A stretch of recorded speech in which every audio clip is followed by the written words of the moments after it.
It was Dylan's 18th birthday. The candles flickered on top of the cake and the living room echoed with laughter. He closed his hands together, eyes shut, and wished for his grandparents to live a long life, and for his dad to get that big promotion and a fat raise. Then it was my turn. I looked at him full of hope. He knew my health had been failing for years. But instead of kindness, he shot me a cold glance and said flatly, "I wish you'd finally divorce Dad. The farther away you are from us, the better." I stood there stunned. Frank let out a loud laugh beside him and said, "Well, that's what you get for riding him so hard. Serves you right." A few weeks later, Dylan took them all to Switzerland, left me behind like I was baggage they were done carrying. I tried to stop them. I begged him to listen. He yanked his arm away and snapped, "I've already found Dad someone better. She's sweet and kind. You're not ruining our new life." That winter, I died alone in a tiny rented room. There was no funeral. No one even said my name. But when I opened my eyes again, somehow, impossibly, I was back. It was morning. Dylan's 18th birthday. All over again. By the time the apartment manager found me, the infection had already eaten through the skin on my leg. Maggots had begun to burrow. When the paramedics arrived, I was barely clinging to life. It was the most company I'd had in over a decade. Building management, EMTs, a social worker from the city. A young nurse held up a spoon and gently urged me, "Stay with us, ma'am. We're going to help you, okay?"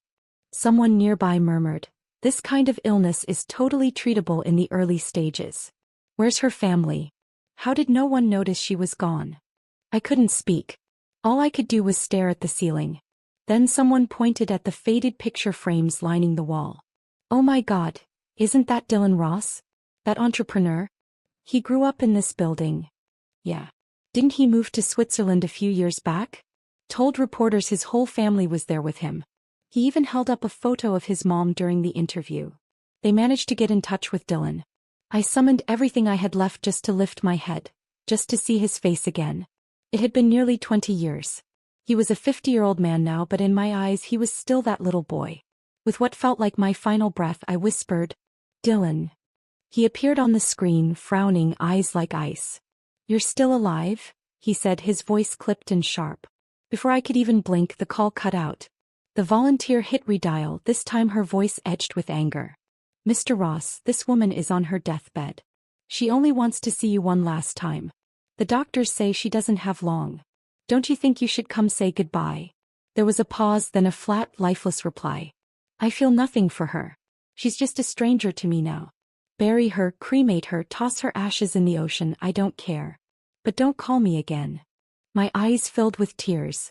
Memories flashed through my mind like old film reels. His first steps, his teenage rebellion, his gradual detachment. Then something froze. One frame locked in place. The room went dark. When I opened my eyes again, I saw a reflection in the bathroom mirror. My face. Young. I stared at it for what felt like minutes before it hit me. I had come back. Today was Dylan's 18th birthday. Laughter rang out from the living room.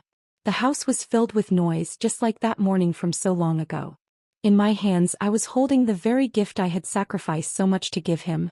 An admission pass to the St. Elson Elite Winter Camp. It was the kind of place where the children of senators and CEOs went to ski and network. Intelligence got you through the door, but pedigree kept you there. In my last life, that ticket had opened the gate for Dylan to enter the world of the elite. To meet the people who shaped his future as a startup mogul. "Elaine, what are you doing? Dylan's about to make his wish." Frank's voice yanked me out of the fog. I stepped into the room. Just like before. The second I entered, the air shifted. The warmth vanished. Dylan glanced at me, then quickly looked away. He closed his eyes, hands pressed together. "I wish Grandma and Grandpa live forever and Dad gets promoted at work." The grandparents beamed. They handed over their gifts in turn. A new basketball, a pair of limited edition sneakers, a mountain of praise. Dylan kissed each of them on the cheek, his voice syrupy sweet. Then came the candles. Judith, his grandmother, held his hand over the flames. She tilted her head toward me, just enough for Dylan to catch the signal. "Say something to your mother or she's going to make a scene again." So Dylan, clearly annoyed, folded his hands once more and muttered, "I wish you two would just get divorced already. I hope Mom disappears from our lives and never comes back." Word for word. Exactly as it was before. But this time I didn't flinch. No shock. No tears. No trying to please anyone.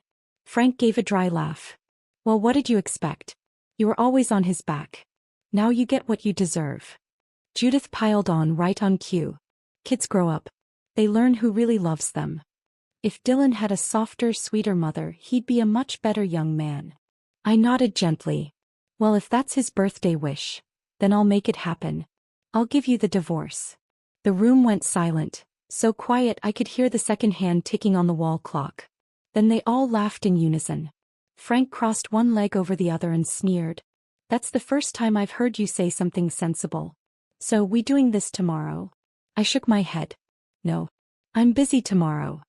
They roared. Dylan rolled his eyes. Here we go. Always an excuse. Just say it, you can't let go. You're a control freak.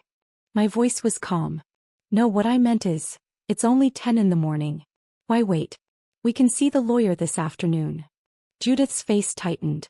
Cut the games. Just hand over Dylan's gift and stop making a scene. She yanked the envelope from my hand. Dylan tore it open with a smirk, mumbling, "What is it this time? Another cheap knockoff? God, this is embarrassing." Then the glossy ticket slipped out. His eyes lit up. Wait, this is a ticket to the St. Elson winter camp. I reached out and took it back, my tone flat. Since you've decided I'm not your mother, then you don't get to touch anything that comes from me. The room froze. All the smugness drained from their faces at once. Frank was the first to recover. He jumped up and barked. Are you seriously pulling this crap? He's your son. Who else are you gonna give it to? A stranger? Judith's voice turned sharp, slicing through the air. Or maybe you already have someone on the side. Just like a trashy little girl from the sticks. I knew it. I'd heard worse. 100 times. The old me would have cried. Would have broken. Would have wondered if I had been too harsh, too controlling, too much. But now I just found it laughable. A woman endures decades of humiliation and in the end she gets told she earned it? Why would I keep quiet for that? I looked Frank in the eye and said flatly, enough games. Frank, are you divorcing me or not? Before he could answer, Dylan leapt up, practically snarling. Just divorce her already, Dad. For God's sake, all this drama over a stupid ticket? She thinks she's special? You could get that damn ticket if you wanted. Don't let her hold us hostage. His nostrils flared, face flushed red, veins popping. Like a rabid dog ready to snap. I'd seen this scene too many times. In his eyes, I was always the one who didn't belong. His father was a business exec. His grandparents were retired professors. Me. Just a nobody from some backwater town. An embarrassment. They were the family he showed off. I was the shameful burden. The placeholder. The woman he wished never existed. For years I believed that once he grew up he'd see me. He'd understand. So I gave everything I had so he could fly. And in return I died alone in a roach-infested rental apartment. He didn't even take a single photo of me with him. This time I didn't argue. I just smirked and nodded. Of course. You're so well connected, a camp ticket should be nothing for you guys. Their expressions twisted. No more words. I took a deep breath, calm as stone. After the divorce I want half of everything. You can keep the kid. I'll pack my bags and once we're done at the attorney's I'm gone. I turned and walked into the bedroom, rolled out 2 large suitcases. Outside the door Dylan was still raging. Judith clung to him, whispering desperately. Don't be upset, sweetheart. She's wicked. She'll get what's coming. She needs you, baby. She needs you to survive. She can't live without you. Dylan screamed. She's not my mom. The day she dies, that's when life finally gets clean. The words pierced me like needles. But I didn't cry. I didn't even blink. I stood at the door. Frank looked smug, lips curled into a twisted grin. Wow. You're really doing it? Fine. Let's go. I pulled out our marriage certificate and said ice cold. Let's. His smirk faltered. All right, but if you want a divorce you leave with nothing. Not a dime. I laughed in his face. Oh, so you don't want me to leave? This was all bait, testing me, huh? He scoffed, brow raised. Please. You think I care? Where would you even go? You want half? Fine. Take it. Let's see how long you last. Then I understood why he'd been so smug. At the law office it all came out. Frank had already moved nearly all our joint assets into his parents' names. Even the house we lived in. Legally, it belonged to Harold and Judith. Half of everything turned out to be a few $1,000s in joint checking. Just under $5,000. He signed the divorce papers without hesitation. I stared at the paperwork, too numb to fight anymore. I signed. He leaned back, lips curling. That's it? One tantrum and you gave up the whole marriage? You think you're free? You just lost, Elaine. Can't wait to see you crawl back to Dylan. He stared, waiting for me to beg. To weep. To break. I'd seen this performance before. Every time I tried to leave, he'd shove Dylan in front of me like a shield. And every time I stayed. For my son. But this time was different. I stood up, planted one foot and kicked Frank hard in the knee. Then I turned around and walked away. He stumbled, cursing under his breath. Crazy bitch. I didn't say a word. Just walked home to grab my bags. But the second I stepped through the door, something was off. The air felt wrong. And I knew I wasn't done yet. Harold and Judith were whispering to Dylan, nudging him forward like handlers pushing a prizefighter into the ring. Then Dylan strutted toward me, posture cocky, face twisted with spite. Give me the ticket, he said coolly, and I'll pretend that little meltdown of yours didn't happen. Maybe I'll even let you keep the title of mom, for now. I smiled and shook my head. Don't bother pretending. Works out better for both of us. His smugness cracked and he looked like he was about to explode. Judith stepped in, tugging his arm, her voice suddenly gentle. Elaine, come on now. Don't do this. You know how hard he's worked for this chance. If he misses this winter camp, he's stuck going to some local state school. You know what that means for his future. I raised a brow. Really? That bad? But I thought you all were so well connected. Frank's so successful and you and Harold know just about everyone. Should be a breeze for you to get another camp ticket, right? Their faces tensed in unison. Frank's voice shot out like a whip. Of course we could get another one. We're just busy. Too busy for this kind of paperwork and nonsense. You don't give him the ticket, people will say we're cold-hearted. 4 pairs of eyes zeroed in on the slip of glossy cardstock in my hand. I looked at Dylan. There was still that same defiant gleam in his eye. The same stubbornness. And despite everything, my heart softened. Fine. One last time. I handed over the prized St. Elson winter camp ticket. Take it, I said quietly. From this moment forward, we're even. He snatched the ticket like a thief grabbing free money. Scoffed. Save the drama. Now get in the kitchen. I want blueberry pie. And if you say no, I will make sure Dad files those papers. He'd always loved my pies. Especially blueberry. I didn't answer. I turned and walked into the bedroom, grabbed my 2 packed suitcases and wheeled them out. No one tried to stop me. Behind me, Judith's voice rang out in a hiss. She'll be back crying before nightfall. This time don't be so quick to forgive. Dylan added with a cruel laugh. Dad, get one of those spiked doormats ready. Make her kneel and beg for forgiveness. They were all laughing like they'd just closed a big deal. I smiled to myself. And silently whispered, don't be afraid, Elaine. The suffering is almost over. My parents had passed away long ago. And after walking out on Frank, I had nowhere to go. Just then Greg Hughes, my neighbor across the hall, happened to be looking for a tenant. I rented his spare room. In return, I offered to tutor his daughter, Natalie, for her SATs. Rent dropped to 1/3 of the original price. Natalie wasn't a genius, but she was earnest. If I repeated things twice, she got it. After just a week, Greg beamed as he told me Natalie's scores had already improved. That night he invited me over for dinner, to celebrate. I just stepped out into the hallway when I ran straight into Frank and Dylan. They were coming out of Greg's apartment. Frank's face twisted in mock surprise. Well, look who it is. Done playing the martyr? Regretting walking out, huh? The hell are you still doing here? Before I could speak, Greg stepped in. Elaine's been tutoring my daughter. She's been amazing. Frank let out a harsh, sarcastic laugh. Oh, that explains it. I was wondering how you managed to land in this building.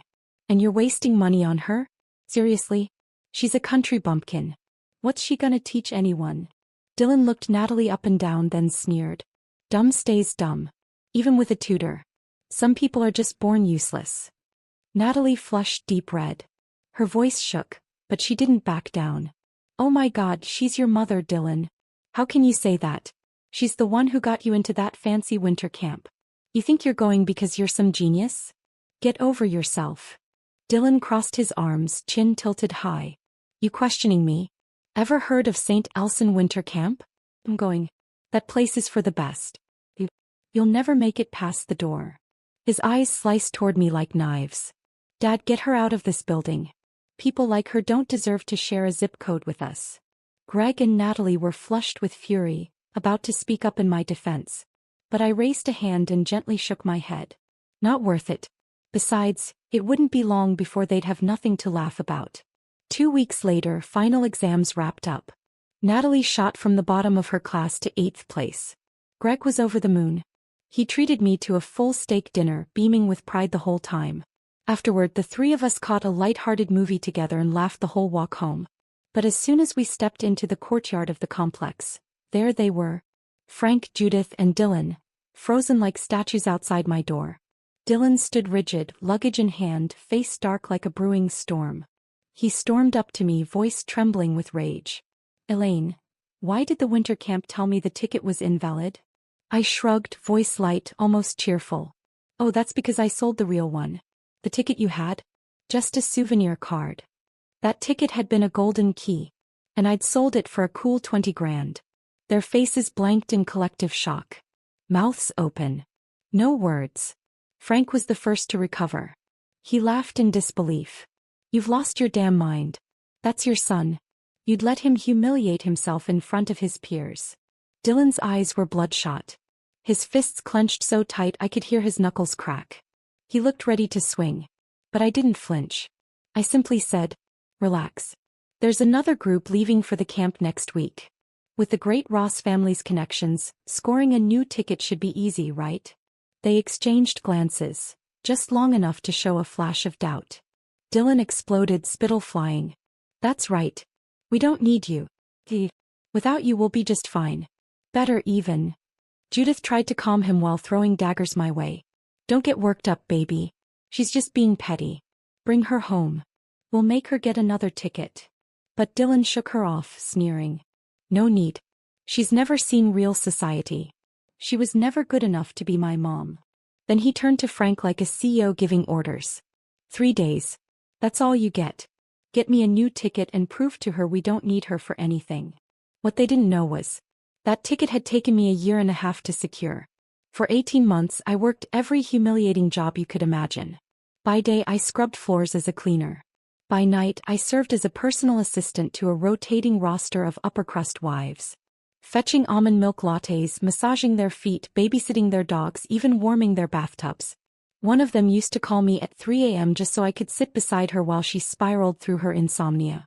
Another had me perform weekly foot treatments, for 8 months straight.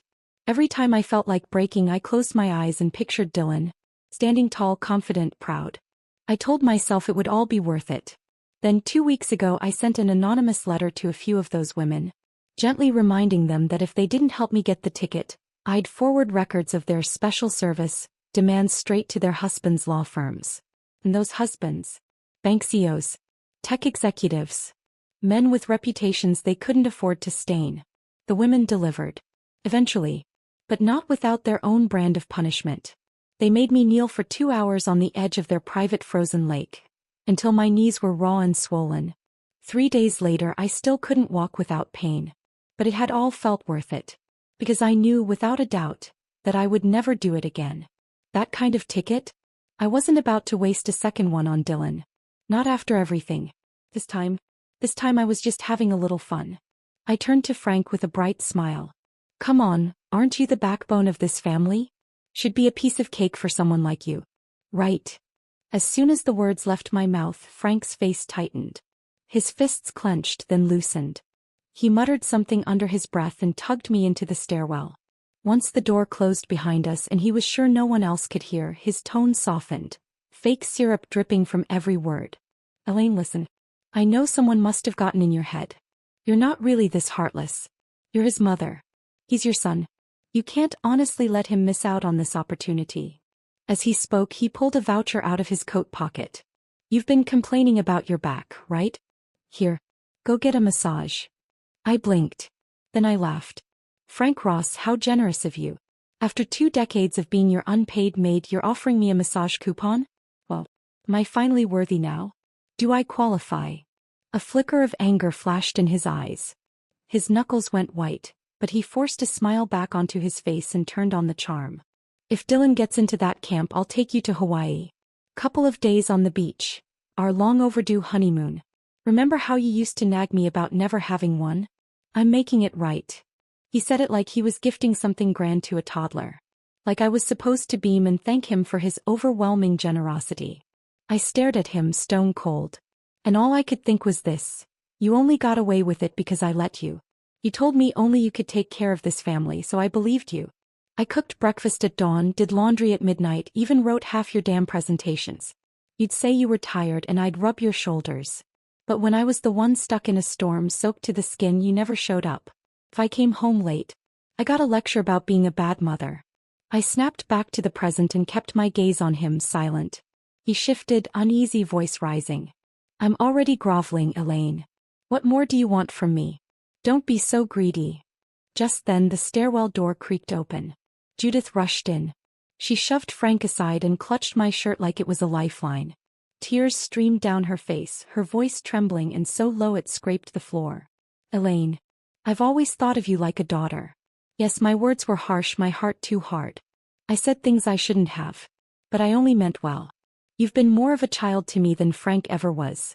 I spoiled Dylan because he's your son, because I love you too. She looked up at me, mascara running like black rivers down her cheeks. I know you're hurt. I'm sorry. Truly. Just, please, give Dylan another chance. Give him the ticket. Please.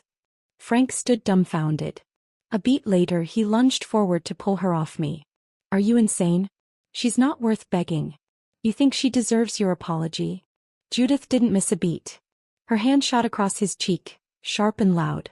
Shut up, you heartless bastard. I stared at her performance. Almost wanted to clap. The humility. The tears. The precise emotional beats. Judith Ross, master of manipulation. She knew I was soft. She knew a little tenderness would unravel me.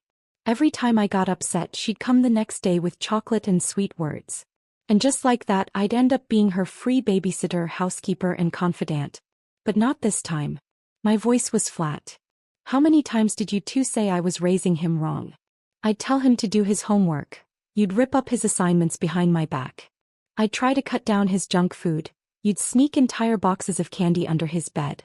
I tried limiting screen time. And you rewarded him with every new game console on the market. You let him stay up all night playing. Then when his eyesight deteriorated, you blamed me for being a bad mother. I paused. Dylan believed you. So much so that one night, while I was asleep, he poured laundry detergent into my eyes. Said he wanted me to know what pain feels like. I once took in a stray cat, I said. When I got sick, it brought food to my bedside. And my own son, the one I raised for 18 years. All he did was look at me half dead and ask, "Why aren't you dead yet?" I had never said those words out loud before. That day was the first time. Frank and Judith exchanged a glance. And for once they saw it. This wasn't me being dramatic. This wasn't a tantrum. This was goodbye. Judith opened her mouth, struggling for a rebuttal. But he's your son. I let out a soft laugh. And, if a piece of meat starts to rot, you throw it out. Otherwise, it poisons the whole body. Frank snapped back like a cornered dog. You remember what you said today because you'll never see him again. Don't come crying when you regret it. His eyes were wild with the desperate gleam of a gambler betting everything on my collapse. I chuckled. Please do mean it this time. I beg you, don't come crawling back with him ever again. His face turned red, lips trembling. You think I can't get him a ticket? I just didn't feel like it. I shrugged, not even bothering to reply. I turned and walked away.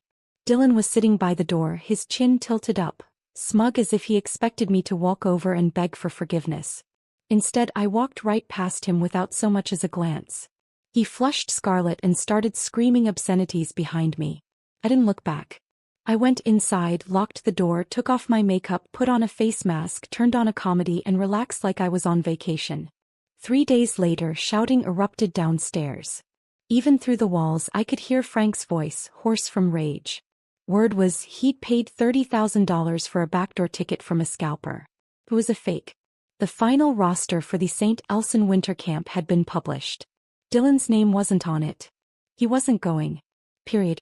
For the first time in his life, Dylan didn't get what he wanted. His whole life he'd never heard the word no. His grandparents gave him everything small and I gave him everything big. Even when he begged for a $2,000 summer program, I pulled strings, wrote essays, made phone calls, did it all.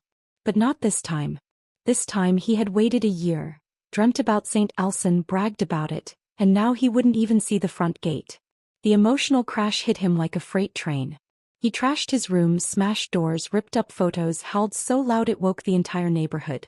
He climbed onto the balcony and screamed that he'd jump. Neighbors came pouring out in bathrobes, yelling, panicking. The whole street turned into chaos. Then came the knock on my door. It was the police. The lead officer frowned at me. Are you his mother? Why didn't you intervene earlier? The kid's having a breakdown. Before I could answer, I heard it, Judith crying on cue at the other end of the hallway. That trembling voice she used like a violin, always playing the same pitiful tune. Painting herself the victim. Painting me the villain. Frank slouched at my door, unshaven, shirt wrinkled like it had been pulled from a dumpster. His face was twisted with spite. Take a good look, officer. This is my wife. A woman who doesn't care for her son, doesn't care for her family. Always with the drama, always threatening divorce. I didn't bother responding. Instead I pulled out my phone. One tap. And the birthday recording played. Dylan's voice came out crisp and clear. I wish my parents would get divorced. I want my mom gone from our lives. Forever. Then came Frank, his jeers, the mockery, the sneering remarks. Judith laughing. Each cruel sentence echoed through the quiet stairwell like slaps to the face. No filter. No excuses. Judith's sobbing stopped mid-breath. Her face froze, hard and pale like a statue cracking from within. The officer hadn't even spoken yet when the neighbors began chiming in. I knew something was off. Elaine's always been the most devoted one in that household. If she backed off, it had to be because things at home were rotten. If Dylan ever had a shot at the Ivy Leagues, it's because she tutored him day and night. And now what? They turn on her like she's disposable. She put up with everything for years and they still treated her like dirt. I would have left way sooner. Cleaning up after those people? No thanks. I remember that argument a few weeks ago. His whole family screamed at her. Good riddance, don't come back. What now? Convenient amnesia. And Frank? Always bragging about how useless Elaine was. Now look at him, can't even land a winter camp ticket without her. Their words hit like lit matches tossed onto dry grass. Frank's face darkened until it looked like it had been carved from stone. Dylan had disappeared, no one had seen him since the incident. Not a whisper, not a trace. The police officer seemed to get the picture. He gave a few standard warnings, then left without pressing further. That night I closed the door and ran myself a hot bath. Just as I was changing out of my robe, my phone lit up with a text from Dylan. Don't get too comfortable. I don't need you to succeed. I'll make it without you. You'll never see me crawl. I stared at it for a moment, then calmly hit delete. A small smile curled on my lips as I turned back toward the kitchen and poured myself a glass of red tea. My life, I thought, is just beginning. After that night, Dylan kept his head down for once. The tantrums stopped. The arrogance dimmed. It was the first time in his life he'd lost something he couldn't buy or bully his way into. And when the divorce papers were finally in my hands, that knot I'd carried in my chest for 20 years? It unraveled, clean and simple. I smiled. Not politely. Not bitterly. But freely. Seeing the grin on my face made the Ross men go dark with rage. Frank stomped his foot like a spoiled child. I'm going to find a younger girlfriend. You'll regret this. I shrugged. Go ahead. Knock yourself out. That earned a burst of laughter from the people standing nearby. Frank turned red and scurried off like a kicked raccoon. 10 minutes later he texted me. Just wait. You'll regret leaving me. A woman your age. No one's going to want you. Get ready to rot alone. I didn't even read it twice. Walked. After that, I threw myself into tutoring Natalie. She was thriving, focused, steady, quietly determined. It was crunch time for the SATs and I didn't dare let my guard down. Greg was incredibly supportive. Every night he prepared thoughtful meals for us so I could devote my energy to studying with Natalie. Even on weekends she insisted on joining me at the park for mock essay drills. That morning we had just finished a full SAT reading section and were strolling back home, papers in hand. As we turned the corner we ran into Judith. She was lugging 2 oversized grocery bags, puffing under the weight. Her hair was a mess, her blouse wrinkled, her hands stained with vegetable juice. This was a woman who never lifted a finger in her life. Before the wedding she paid housekeepers. After the wedding she had me. No servants. No Elaine. And in just a few short months she looked 10 years older. She gave me a look from across the street, half disgusted, half defensive, and huffed. "Look at you. Acting so high and mighty. Playing coach for someone else's kid, but you can't spare a glance at your own son? You'll rot in hell." Natalie froze, furious, ready to fire back. I reached over and gently took her hand. "Don't," I said softly. She bit her lip, then nodded, keeping her composure. Judith, seeing we weren't biting, only got more wound up. "Dylan's thriving now, you know that? Studying at 3 a.m., preparing for interviews. And that little girl you're tutoring." She snorted. "She thinks she can beat my grandson? Keep dreaming." Judith kept shouting as she disappeared into the stairwell, dragging her bags and her bitterness behind her. As we passed their door, I heard Dylan's voice erupt from inside. "What? Natalie's in that mock debate too? No way she can win, she used to be dead last." I smiled. He forgot. He used to stutter through every sentence, couldn't even scrape together 300 words for an essay. And I was the one who sat with him for 6 months, breaking down writing, public speaking, and critical thinking, until he found his voice. Natalie? She started higher. And she worked harder. Word had gotten around the neighborhood. People were whispering, placing bets over dinner. Would Natalie pull off the upset, or would Dylan hold his ground as the longtime academic champ? Most still bet on Dylan. He had the history, the reputation. Natalie was the underdog, rising fast but unproven. I told her just one thing. Don't worry about their race. Just take your own step. Then the next. Then the next. The days flew by. And just like that, it was 2 nights before the mock competition. Natalie was so nervous she couldn't sleep. I stayed on the phone telling her bedtime stories to calm her down. I told her about growing up in the Midwest back when books were falling apart and chalkboards were cracked. But we were happy, I said. After school we'd chase dragonflies through the cornfields, draw hopscotch squares in the dirt. My mom's pie was always my favorite. Her breathing slowed. I knew she'd fallen asleep. I hung up, set my phone down, and headed to the bathroom to wash up. That's when the pounding on my front door began. Frank's voice, panicked and rasping. "Elaine, open the door. Dylan's in pain, says his stomach's killing him, but he refuses to go to the hospital. You've got to talk to him." I opened the door to find Dylan slumped on my front steps, pale and shaken. When he saw me he jumped up, nervous hands raking through his hair. I frowned. "What are you doing here?" His lips trembled. Then suddenly he dropped to his knees.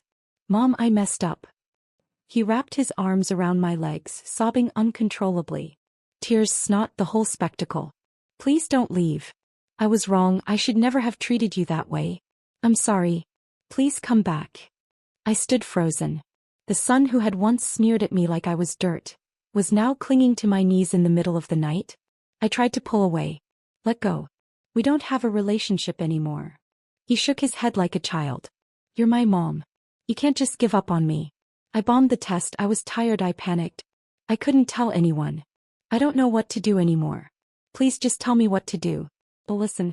I'll do whatever you say. I swear I'll never call you embarrassing again. I'll never take you for granted. I miss you, Mom." But my heart didn't budge. I looked down at him and said what I never imagined I'd say out loud. "I don't know if you're being sincere or just putting on another show. But I do know one thing. I'm no longer interested in being your mother." He refused to move. He followed me down the hallway, trailed me to my building. And he stayed there. All night. But the next morning I was gone. I moved. I changed my number. And I started over in a new city. My city. For the first time my life was mine. The only news I heard about him came secondhand, through a few old neighbors who still texted me now and then. They said he'd gone back to my hometown, convinced I'd be there. But the house I was raised in. Long empty. The whole street abandoned. He waited for weeks. Eventually he left, beaten and alone. Some said he only returned when he found out Frank had moved in a new girlfriend, a younger woman half his age. And that, finally, had been enough to bring him crawling back. For a while Dylan and Frank fought almost every day. Dylan would lose it, smashing chairs, flipping tables, turning the house into a war zone. And Frank? He went through 3 girlfriends in 6 months. Dylan ran each one off with his constant tantrums. Eventually, Dylan tried retaking the college entrance exams the following year. He did even worse. With no other options, he enrolled in a forgettable community college down the street. Word got around that his grandparents couldn't bear to see him struggle. They quietly emptied their life savings and paid for him to study abroad. To do it, they even sold their old house behind Frank's back. When Frank found out, he lost it. Smashed a major client's contract right there in his office.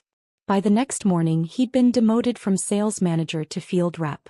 When I heard the story, I just said quietly, well, sounds like karma.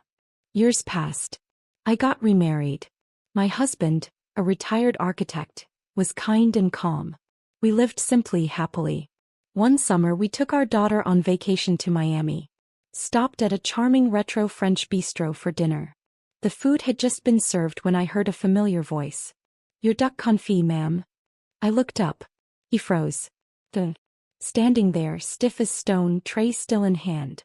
He glanced at me, then at my daughter, who was smiling and asking about the wine list. His face drained of color. Without a word, he turned and fled into the kitchen, like someone had ripped the air out of his lungs. My daughter looked at me, puzzled. "Mom, do you know him?" I smiled gently and shook my head. "I do. But he's just someone who passed through my life." That night, back at the hotel, I stood on the balcony and watched the lights glitter over the ocean. The breeze was soft, like it had come to lift every heavy thing off my chest that I had carried for 2 long decades. I didn't think about Dylan. I didn't think about Frank. I thought about what Natalie told me the night before her college entrance exam. "You're not a failed mom. You just made the decision to choose yourself. Maybe a little late. But here's the truth. There's no such thing as too late. The moment you choose to begin again is the right time." Later, we rented a seaside cottage in Key West. We planted flowers, basked in the sun, adopted a stray cat. I started writing again. A book about how a middle-aged woman can rebuild her life when everything has fallen apart. Sometimes I'd speak on podcasts too, sharing my story with other women over 50 who were drained, dismissed, and done being the family doormat. I'd tell them, you don't have to stay just because you're needed. You have the right to leave. And go be cherished instead. So if you're there now, in the dark, on the edge, mocked, doubted, used up, worn thin, let me say this to you. You are not the failure they claim you are. You are simply, finally, living for yourself.